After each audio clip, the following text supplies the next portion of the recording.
ಯಾರೆಲ್ಲ free current use ಮಾಡ್ತಾ ಇದ್ದೀರಾ, ಯಾರೆಲ್ಲ 2,000 ರೂಪಾಯಿ ಫ್ರೀ ಆಗಿ ತಗೋತಾ ಇದ್ದೀರಾ, ಯಾರೆಲ್ಲ ಬಸ್ ಫ್ರೀಯಲ್ಲಿ ಓಡಾಡ್ತಾ ಇದ್ದೀರಾ ಅಂತವ್ರು ದಯವಿಟ್ಟು ಈ ವಿಡಿಯೋ ನೋಡಿ. ಯಾಕೆ ಅಂತಂದ್ರೆ ನಿಮ್ಗೆ ಹೇಳ್ಬೇಕಾಗಿರುವಂತ ವಿಷಯಗಳು ಬೇಜಾನಿದೆ, ಆದ್ರೆ ಈ ವಿಡಿಯೋದಲ್ಲಿ ಎಷ್ಟಾಗುತ್ತೆ ಅಷ್ಟು ಮಾತ್ರ ಹೇಳ್ತೀನಿ ನೋಡಿ. ಫ್ರೀ ಅಂತ ಅನ್ಕೊಂಡೋದ್ರೆ ನೆಕ್ಸ್ಟ್ ಓಡಾಡ್ಬೇಕಾಗಿರೋ ರೋಡು ಈ ತರ ಇರುತ್ತೆ. ಮೂಲಭೂತ ಸೌಕರ್ಯನೇ ಸರಿ ಇರಲ್ಲ ಅಂತ ಅಂದ್ಮೇಲೆ ಇನ್ನ ಯಾವ ಸರ್ಕಾರ ಬಂದು ಏನ್ ಪ್ರಯೋಜನ? ನಾನು ಇದೊಂದೇ ಸರ್ಕಾರ ಅಂತ ಹೇಳ್ತಾ ಇಲ್ಲ, ಯಾವುದೇ ಸರ್ಕಾರ ಬರ್ಲಿ ಮೂಲಭೂತ ಸೌಕರ್ಯಗಳನ್ನ ಕರೆಕ್ಟ್ ಆಗಿ ಕೊಡ್ಬೇಕು. ಓಡಾಡಕ್ಕೆ ರೋಡ್ ಕೊಡ್ಬೇಕು, ರೋಡ್ ಅಲ್ಲಿ ಬೆಳಕಿರ್ಬೇಕು, ಮನೆ ಹತ್ರ ಬೆಳಕಿರ್ಬೇಕು, ನೀರಿನ ವ್ಯವಸ್ಥೆ ಇರಬೇಕು, ಒಳ ಚರಂಡಿ ಇರಬೇಕು, ಮತ್ತೆ ಚರಂಡಿಲಿ ನೀರು ಹೋಗ್ಬೇಕು, ಮಳೆ ನೀರ್ ಬಿದ್ರೆ ಹೋಗಕ್ಕೆ ಜಾಗ ಇರಬೇಕು.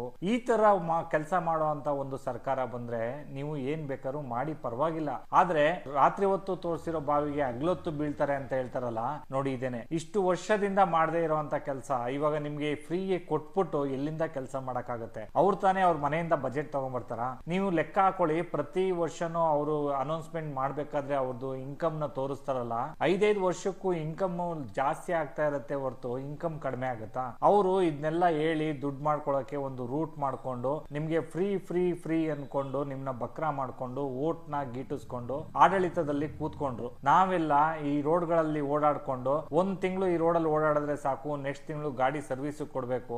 ಇಲ್ಲಿ ಬರುವಂತ ಖರ್ಚುಗಳನ್ನ ಲೆಕ್ಕ ಹಾಕೊಂಡ್ರೆ ನೀವು ತಗೊಳ್ಳೋಂತ ಫ್ರೀಯಲ್ಲಿ 10% ಜಾಸ್ತಿನೇ ಹೋಗುತ್ತೆ ಹೊರತು ಕಡಿಮೆ ಹೋಗಲ್ಲ. ಅರ್ಥ ಮಾಡ್ಕೊಳ್ಳಿ. ನಿಮ್ಗೂ ಗೊತ್ತಿರೋ ವಿಷಯನೇ, ಆಡಳಿತ ಈಗ ಅರ್ಧ ಭಾಗ ಆಗಿದೆ ಅಷ್ಟೇ, ಇನ್ನು ಅರ್ಧ ಭಾಗ ಆಡಳಿತ ಹಂಗೆ ಇದೆ. ಈ ಅರ್ಧ ಆಡಳಿತ ಭಾಗದಲ್ಲೇನೆ ಈ ಮಟ್ಟಕ್ಕೆ ಬಂದಿದೆ ಅಂತ ಅಂದ್ರೆ ಇನ್ನು ಅರ್ಧ ಆಡಳಿತದಲ್ಲಿ ಇನ್ನ ಯಾವ ಮಟ್ಟಕ್ಕೆ ಹೋಗಿ ಮುಟ್ಟುತ್ತೆ? ಮತ್ತೆ ಇದನ್ನೆಲ್ಲ ಸರಿ ಮಾಡ್ಬೇಕು ಅಂತ ಅಂದ್ರೆ ಇನ್ನು 10 ವರ್ಷಗಳ ಕಾಲ ಬೇಕು. ಹಂಗಂದ್ರೆ 5 ವರ್ಷಕ್ಕೆ ಒಂದು ಎಲೆಕ್ಷನ್ ಆಗಿ ಒಂದು ಸರ್ಕಾರ ಬಂದ್ರೆ ಇವಾಗ ಮಾಡಿರೋ ಅಂತ ಕೆಲ್ಸಕ್ಕೆ, ಹಂಗಂದ್ರೆ ಇವಾಗ ಏನು ಫ್ರೀ ತಗೋತಾ ಇದಾರಲ್ಲ ಇದನ್ನ ಸಾಲ್ವ್ ಮಾಡೋಕ್ಕೋಸ್ಕರ ಇನ್ನು 10 ವರ್ಷ ಬೇಕಾಗುತ್ತೆ. ಇದು 100% ಸತ್ಯ. ಇದೆಲ್ಲ ಮುಚ್ಚಿಟ್ಟ ಒಂದು ಗುಟ್ಟು ರಟ್ಟಾಗ್ಬೇಕು ಅಂತ ಅಂದ್ರೆ ಎಂಡ್ ಆಫ್ ದ ಡೇ ಅಂತ ಹೇಳ್ತಾರಲ್ಲ, ಅವತ್ ಬರುತ್ತೆ. ಅವತ್ತೆಲ್ಲ ನ್ಯೂಸ್ ಅಲ್ಲೂ ಬರುತ್ತೆ, ಏನೇನೆಲ್ಲ ಸಾಲ ಆಗಿರುತ್ತೆ, ಎಷ್ಟು ಕೋಟಿ ಸಾಲ ಬಂದಿರುತ್ತೆ ನಮ್ ಕರ್ನಾಟಕದ ಮೇಲೆ, ಅದೆಲ್ಲ ಆಚೆ ಬರುತ್ತೆ. ಆದ್ರೆ ಸ್ವಲ್ಪ ಏನ್ ಮಾಡಕ್ಕಾಗಲ್ಲ, ಮಾಡಿದ್ರು ಮಾರಾಯ ಅಂತಾರಲ್ಲ, ಹಂಗೆ ಫ್ರೀಯಾಗಿ ತಗೊಂಡಿದ್ದೀರಿ ಅನುಭವಿಸ್ಬೇಕು. ಮಹಾರಾಷ್ಟ್ರ ಕೊಲ್ಲಾಪುರಲ್ಲಿ ಯಾರು ಹೆಲ್ಮೆಟ್ ಹಾಕೊಂಡು ಓಡಾಡಲ್ಲ,